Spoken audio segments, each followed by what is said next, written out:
স্থির জলে একটা নৌকার গতিবেগ 5 কিলোমিটার পার ঘন্টা, এটাকে আমরা এক্স ধরছি। আর স্রোতের বেগ বলে দিয়েছে 1 কিলোমিটার পার ঘন্টা, এটাকে আমরা ওয়াই ধরছি। স্রোতের অনুকূলে স্রোত যেদিকে যাচ্ছে নৌকা সেদিকে যাচ্ছে, তাহলে দুটো বেগ একসাথে যোগ হয়ে যাবে। এখানে 5 + 1 6 হয়ে যাবে স্রোতের অনুকূলে বেগ। স্রোতের প্রতিকূলে স্রোত যেদিকে নৌকা তার উল্টো দিকে, তাহলে ভ্যালুগুলো মাইনাস হয়ে যাবে, এক্স মাইনাস ওয়াই মানে প্রতিকূলে বেগ। প্রশ্নে বলছে নৌকাটা একটা স্থান থেকে আর এক স্থানে গিয়ে 1 ঘন্টায় আবার ফিরে আসছে, তাহলে এই দুটো স্থানের মধ্যে দূরত্ব কত? একদিকে যদি অনুকূল ধরি আর একদিকে প্রতিকূল হবে, বা উল্টোটা ভাবতে পারো, প্রথমটা প্রতিকূল দ্বিতীয়টা কি হবে? অনুকূল হবে। তাই দেখো আমরা অনুকূলে বেগ কত এবং প্রতিকূলে বেগ কত সেটা বার করে নিয়েছি। অনুকূলে বেগ বেশি, স্পিড বেশি, তাহলে যেতে কম সময় লাগবে। তো 4 ইউনিটটাকে এদিকে ভাবছি যে 6 কিলোমিটার পার বেগে যাচ্ছে 4 ইউনিট সময়। আবার প্রতিকূলে বেগ যেহেতু কম, স্পিড যেহেতু কম, যেতে অনেকটা সময় লাগবে, মানে 6 ইউনিটটা এদিকে ভাবছি। কেন এরকম লিখছি? কারণ দূরত্ব যদি একই থাকে, বেগ এবং সময় ব্যস্তানুপাতে থাকে, উল্টে থাকে। বেগের অনুপাতটা যদি 6:4 হয়, সময়ের অনুপাতটা কি হবে? তার উল্টো হবে, 4:6 হবে।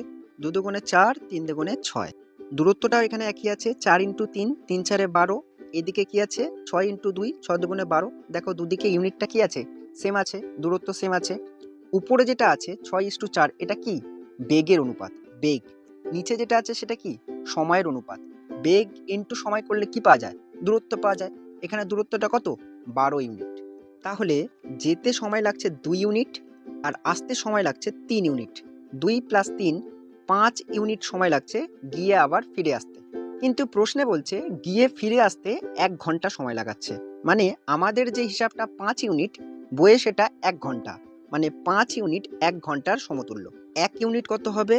1/5 হবে। আমাদের কি বার করতে বলেছে? দুটি স্থানের মধ্যে দূরত্ব বার করতে বলেছে। দূরত্বর ইউনিটটা কত বার করে রেখেছি? 12 ইউনিট। 1 ইউনিট 1/5, 12 ইউনিট কত হবে? 12/5 হবে। উপর নিচে 2 দিয়ে গুণ করলে 12 দুগুণে 24/10, মানে 2.4 হয়ে যাবে দূরত্বের মান। এবার অনেকের মাথায় প্রশ্ন আসতে পারে, আমরা যেটা বার করেছিলাম 5 ইউনিট, সেটা হচ্ছে 1 ঘন্টার সমতুল্য, মানে সময়ের ব্যাপার, ঘন্টা। কিন্তু যেটা বার করছি আলটিমেটলি সেটা দূরত্ব বার করছি। তাহলে ঘন্টা থেকে দূরত্বে কিভাবে আসলাম? সময় থেকে দূরত্ব কিভাবে আসলাম? এটা প্রপোর্শন বা সমানুপাতের নিয়মে করতে পেরেছি। 5 যদি 1 হয়, 5 ইউনিট 1 ঘন্টার সমতুল্য, এটা কি? সময়ের অনুপাত। তাহলে দূরত্বের অনুপাতে একটা যদি 12 হয়, অপরটা কত হবে? সময়ের অনুপাতের সঙ্গে দূরত্বের অনুপাতের আমরা একটা সমানুপাত সম্পর্ক তৈরি করছি। ইস্টু মানে বাই, মানে 5/1 = 12/x। কোনাকুনি গুণ করতে পারি। 5x = 12। 5টা গুণ আছে, বাঁ দিক থেকে ডান দিকে গেলে ভাগ হবে। 12কে 5 দিয়ে ভাগ করলে 2.4, যেটা কিনা নির্ণেয় দূরত্বের মান। তাও যদি বুঝতে অসুবিধা হয়, এরকমভাবে করো, 5 ইউনিট 1 ঘন্টার সমতুল্য।